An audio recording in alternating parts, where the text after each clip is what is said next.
Hello everyone, Tommy Manor here, back with another video tutorial. This time it's on how to erase prints on windscreens from certain sides only. So for this video, before I get started, I want to mention several safety precautions. Today we're going to be using isopropyl alcohol, and when you're using this chemical, you want to be in a well ventilated area. So right now I'm in my kitchen and I've got a window open. Um, Ideally, you also want to be wearing gloves. It's not really hazardous if you're not wearing gloves, as long as you're not using a huge amount. I don't have gloves myself, so do as I say, not as I do. um, but yeah, we're not going to be making a lot of contact with it, skin on skin, but still, um, more safety precautions the better. So what you're going to need is some isopropyl alcohol, um, and some kitchen towels. So I've got a couple here, which as you can see there, a couple squares. I'm just gonna fold it once and fold it twice. This little rectangle here, this is what I like to do. Let me just adjust my angle so I can go down. I'm sorry the lighting's not the best, but this is my kitchen after all, not my actual room, so it is what it is. Now, I'm gonna teach you the right way of actually using this chemical and getting the prints off. The prints on, oh sorry, that's just the noise from my boiler. I'm right next to my boiler as well. Right. So the prints on Lego windscreens, or prints on Lego in general, they're relatively tough, I think. They don't come off that easily. So we will need to do a lot of rubbing. The most important thing when you're doing something similar to this is that you um, don't want to add force to the windscreen, because I tried doing that for an extra Pagani windscreen that I bought, and I ended up cracking it. So what I did with this was I was holding it on the ground and I was using the tissue to just rub it off like that, and I was putting too much downforce on this, and it cracked. So you don't want to do that. What you want to do is put the cloth down, put the isopropyl alcohol on the cloth, and then just gently hold this and rub it like that. So what that does is you're not pushing into the structure and potentially cracking it. You're also, because you're doing it like this, you're doing one side at a time. So if I'm doing this, I'm only getting this section. I'm not getting the sides at all. And I can show you that right now as well. And if I'm doing this, I'm only doing this side. So I'm not getting the bottom, I'm not getting the top. So that's how you do it one by one. Um, Lastly, it does get a bit difficult from around these studs here, just because as you're doing that, you're not getting that flat contact with the chemical. So what you want to be doing there is to pick it up and put your finger in a pinching sort of position and just sort of do that gently with the chemical. So I'll show you that right now. So let's start with getting the easiest section first, the front section off. So I'm just gonna do that. Start with a few drops, and then just what I like to do is hold the napkin in place as well. You'll start to see it comes off. You can see some of the residue on there, but I can show you why how it's really tough. As you can see, I've barely taken off anything, and that's what it looks like. So it does take some time. Generally, for each windscreen, it takes me about I'd say at least 10 minutes per windscreen. Um, yeah, it just takes quite a bit of time. Uh, of course, like I said, you wanna be in a well ventilated area where you won't be breathing in the fumes of the alcohol too often, because it can cause you to faint if you breathe it in too much, obviously. So yeah, try not to do. I don't recommend doing a lot of these at once. I would say maybe just do one windscreen to start with, and then just stop for that session so you don't get too much exposure at a time as well.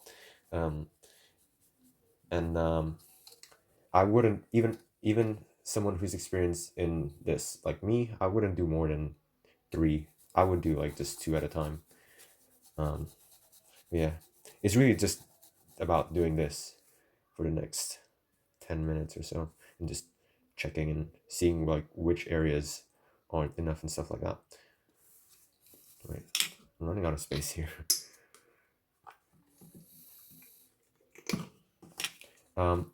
If you're looking to purchase some isopropyl alcohol, I I don't recommend, even if you have a lot of prints of that you want to remove, I don't recommend buying a lot of isopropyl alcohol, even if it's cheaper. The reason being is that the more of a chemical you store, the more of a hazard it becomes in your home. And obviously, because it's pure alcohol, it is very flammable. Um, so it is quite a hazardous thing to have, especially in larger amounts. That's why I only bought myself a tiny bottle. I think this cost me 3.5 British pounds from eBay. Um, so yeah, they're not. It's not very expensive. Like, and I've cleaned quite a number of windscreens and stuff, and I still have most of the bottle here. So you don't really need to buy a lot of it at all, and I don't recommend buying a lot. Yeah, I know a thing or two about chemicals because I am a chemical engineer. um, so yeah,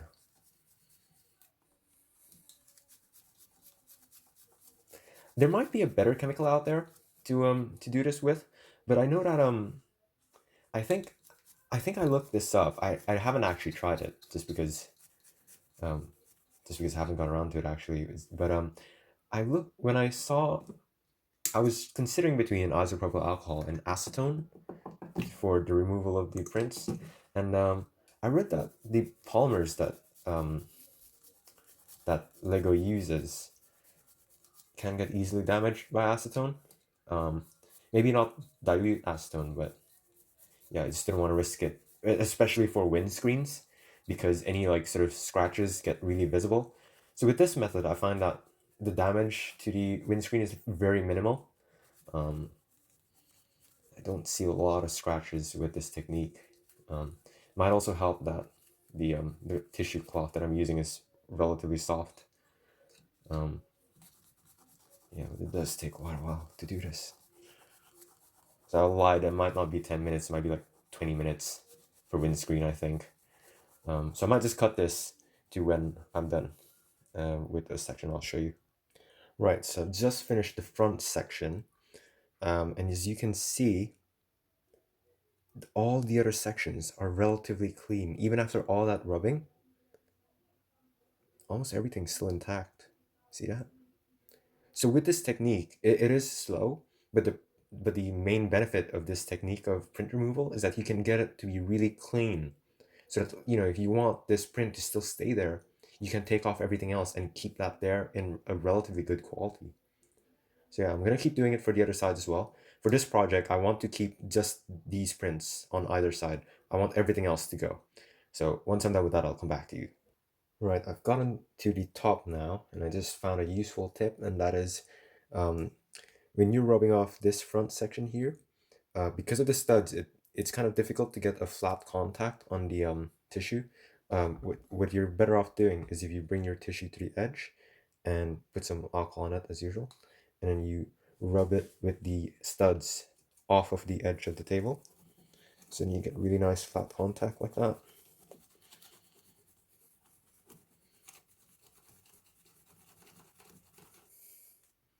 And as you can see, it's starting to come off a bit better. And the problem with the studs is that it just tears up the tissue really quickly because the tissue's already wet. I think you could also just use like a sort of towel or something like that. That would work well as well. Yeah. Oop. Sorry for the awkward camera angle. It's just kind of difficult to do this with my arms around the camera. But yeah. Right. So we're making progress. And I'll cut to another different step in a bit. Right. So with this top section now, you want to do the pinching method that I've talked about before, because it's when you're getting around the studs, it starts to get really difficult. So this is what you want to be doing. Just get the prints around the sides of the studs off.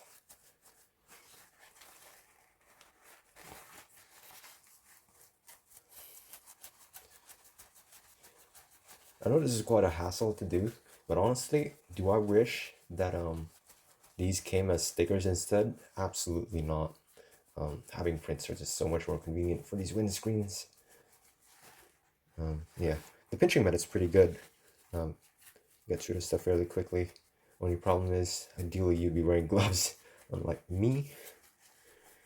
But yeah, there you go. That section's done now. So moving on to the center. And remember, you shouldn't be holding the windscreen too tightly. That's the one thing that you want to watch out for, because you don't want to crack it, like I have in the past. Making good progress there. I'm just gonna do a different section of tissue because that's getting torn up now. That's a problem with the stud section. So it's really easy to tear up your cloth, whatever that may be.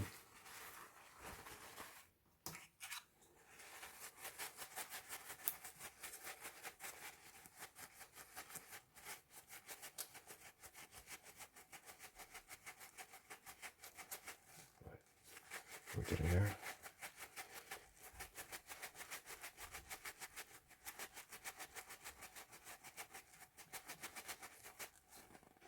We're really close now.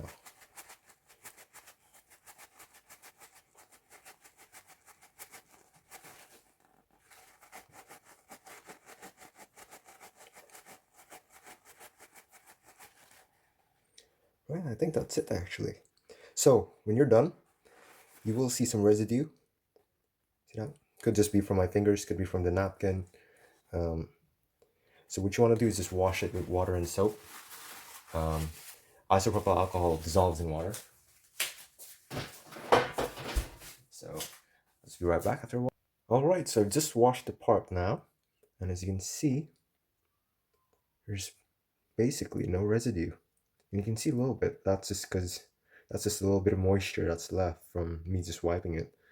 But the prints that I did want to keep pristine, this sort of notch was already there when I bought it. I think it's on the other side as well. Yeah. So the prints on the sides that I didn't rub at all were completely fine, with everything else gone. Yeah, that's how I remove prints on specific sides and not all the rest. So hope you guys learned something from this video. Hope you enjoyed it, and I'll catch you guys in the next one.